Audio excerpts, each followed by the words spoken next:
she had high blood pressure, like really, really high. Emergency MRT, excruciating headaches, like 100% she was gonna die, 100%.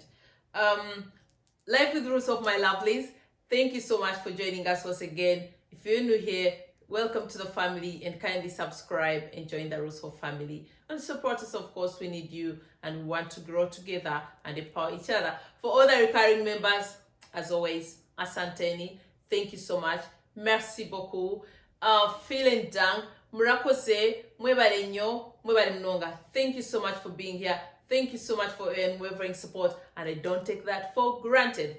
My lovelies, today, this is crazy. I think I'll just call this story time. So this is how my friend, fear almost led to the death of my friend. So I have this friend who had a problem. How do I put it? Like, she had headaches, you know, like when I get deep into the story, you understand, like she had headaches on and off, and then they became a little worse. And what does she do? Like everyone else, Dr. Google. Okay, she Googles the symptoms. What does she see? Oh my God, you could be having a tumor, you could be having cancer, you could be having ABC. And she starts playing all the scenarios in her head and goes crazy, like bonkers. That's how I put it. Honestly, I don't like using such words, but that's exactly what literally happened to her. And she starts imagining, oh my God, it's ridiculous. When she was telling me this, she even thought of, she would envision herself dead, already think about how people would be coming to her funeral, how she was going to leave her children orphaned. She's a mother of 3 kids, single mom. So I can understand her fear. But you're not going to believe this. Through her thoughts, she made her symptoms worse. Like, you know when you Google and they tell you have cancer, and all of a sudden you notice you have all the symptoms. That's what exactly what happened to her. So she Googles this and she gets convinced she has a brain tumor, right? Kidding you not, she starts to get like all the symptoms. And not only does it stop there, she becomes really ill. And this explains really how our thoughts and how anxiety can really lead to our death, or how your thoughts can really determine how your life also works out, how strong our mind is. I mean, I've had stories like where people say, oh, my mom waited to die until I was there. And I believe that even when you're very sick, you can decide when you're going to say goodbye. Or we've had doctors say, for example, by cancer patients, one of the most important factors about treatment, cancer treatment, is the mindset and the people around the patient. Like, are they giving positive vibes? Is this person convinced that they'll be able to beat the cancer? Then most of the time they beat it. But if someone resigns and is like, oh my God, I'm gonna die, 99% of the time they will die. You understand? So this is what happened to my friend. So she starts having all these crazy thoughts. Not forgetting, like when she tells me her story, actually for me it was a no-brainer. You know, the moment she started saying it, I was like, those are migraines. That's exactly, I didn't even have to go to Google. I was just like, I didn't think that. But I was like, with your scope of work, she's in the care industry, it can be very, very stressful when you're having night shifts and weekend shifts and all that, and then you're a single mom of 3. For me, it was no-brainer. Like, it, you know, I'm not saying she wouldn't have had the brain tumor, but I wouldn't have straight gone to think she has a brain tumor. So she plays all these scenarios in her head. She drives herself wild.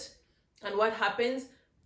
Like, it's always said, for example, anxiety doesn't kill, but it can kill you by causing other, let me say, medical complications in your body. So that's what happened to her. She got too anxious, which meant that her blood pressure went like high. It skyrocketed to an extent that one time I think she was at work, and her blood pressure was so high, she felt she was passing out. So she was taken to the, she went to her PG, like her family doctor, to have blood tests. And the doctor is like, your blood pressure is so high, so high, you can't go back home. So she called an ambulance and she had to be taken into the emergency section, you know, hospital emergency section, because the doctor was sure anytime it's you know, it's over. She could have died.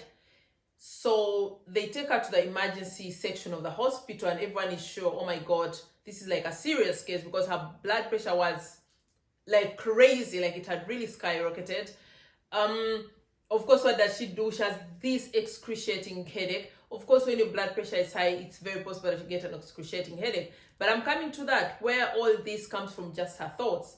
So the doctors are like, oh, of course, the doctor also writes normally a letter when they send you in, because she had told her, I don't know why, but I'm convinced I have a brain tumor. So it's sad but crazy. So in the hospital, they, of course, had to run blood tests. Her blood pressure was high. They had to stabilize her blood pressure. They had to do an emergency MRT, you know, where they push you in this, you know, like this pipe white thing, because they have to check your whole brain and head to see if there's a tumor. And if there, then when. And she was there already thinking, oh my God, like, I'm going to die. My kids are never going to see me. This is how I'm going to be buried. My children are going to be taken over by the system.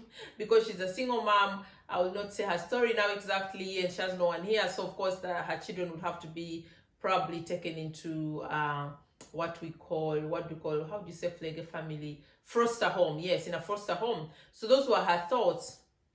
So first forward, her blood pressure stabilizes, and then she's in the hospital, still has all the symptoms, like she's dying any moment. And then the results come back, and the doctor is like, the MRT is clear, there's 100% no tumor.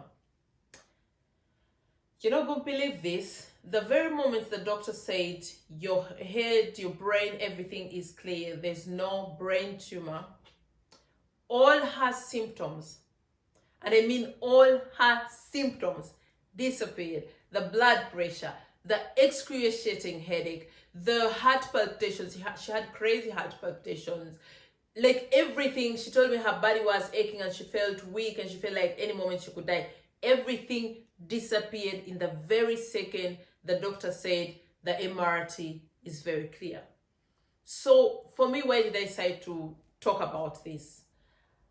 I personally had also such experiences, not like hers, but I've had moments like, I remember when I was like, I think like 14, I lost an auntie of mine that had been, you know, like a close family member, and I had watched her, you know, her sickness journey. She unfortunately died of HIV/AIDS, and then I remember the day she died, as kids were so scared of death, and I was one of those kids. I got so scared. I remember my heart, like I felt I couldn't breathe. I felt like I was getting a heart attack. I felt chest pain, like everything, because in my head I was thinking, oh my God, so it's possible to die, because my mind was playing games with me and I was so scared. And I even ended up in hospital, I remember. And if, you know, I believed, okay, I'm next, I'm going to die. But it was just out of fear. And why did I decide to talk about this? Most of the time when we have something, you know, not going on well, or when we have symptoms, we rush to go to Dr. Google. From my personal experience, I would advise you, if you really feel sick and you're not feeling fine for maybe a number of days or even just one day, preferably make an appointment with your GP, go to the doctor, and avoid using Google. Because most of the time, I don't know why, but if you typed headache right now in Google, the first answer you get is a brain tumor. I wonder why they never say migraine or you're dehydrated or whatever. They always give you the worst results, which can lead to very crazy anxiety, which can lead to too much fear that might actually eventually cause you to become really sick and maybe even die as a result of your fear. Because when I look at my friend's situation and the symptoms she had, the day the doctor sent her into the emergency section, hospital emergency section, she could have had a stroke. And this stroke wouldn't have been because she has always had high blood pressure or because she had been sick. No, it would have been because she made herself so much believe the worst, that actually the worst was happening to her. Do you get my point? Like, our minds have the power to heal us. Our minds have the power to destroy us. Our minds have the power to turn us into good human beings or bad human beings. I'm not saying our minds are the ultimate medicine, but really you have the power to decide what your body does and how it reacts sometimes. Not all the time, but it's very important. So negative thoughts, always try to avoid negative thoughts. And that's why we hear about a lot with self-love, and if something is toxic to you, or if a community is toxic to you, or friends, cut them out of your life. Why? It's not just a hype thing. It's really important. When you have toxic energy or toxic thoughts or negative thoughts, they can really, really affect you negatively. And that's how my friend almost died. Thank God, fast forward, she's very okay. She doesn't have high blood pressure. She was actually lucky at the same time, because before she was taken to hospital, she had actually already started self-medicating, which is wrong. You know, like she believed they had high blood pressure, so she had convinced her doctor, because the doctor was checking and her BP was high and everything, so they started giving her medication. Hadn't she gone to her GP on that day where she felt like she was dying, and maybe hadn't her GP made the decision to send her to hospital, she would probably still be on high blood pressure medication, which is not good. I mean, it has lots of side effects, and she would have ended up spiraling. You understand what I'm saying? So she was unlucky and lucky at the same time. She would be now under this medication, believing she has high blood pressure, which would eventually actually lead to all sorts of problems with her heart.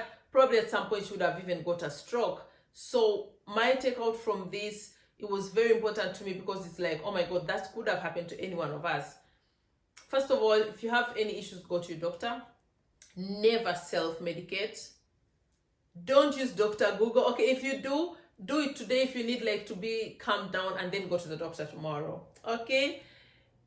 Believe positive things.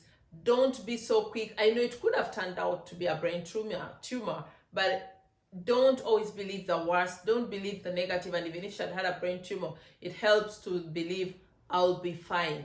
You know, so from my personal experience and from her story, I believe our minds are very, very, very powerful units. Our minds are very, very determining factors in what happens to us in life, how we sail through life, how we succeed or even fail in life. So use your mind,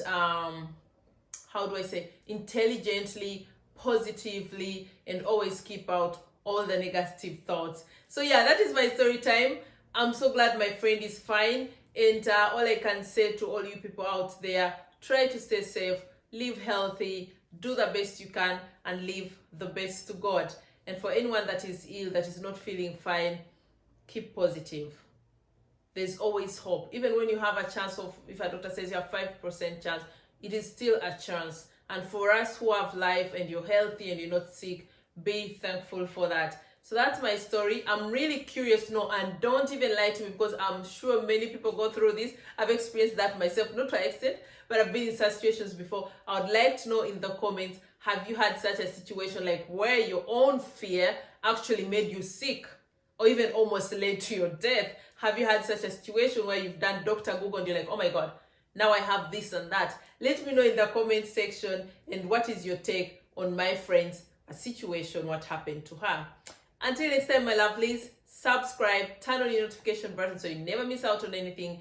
By the way, let me know in the comment section what kind of content you'd like to see from me, challenges, give me ideas, the kind of videos that you'd like to see from me. Until next time, I love you so much.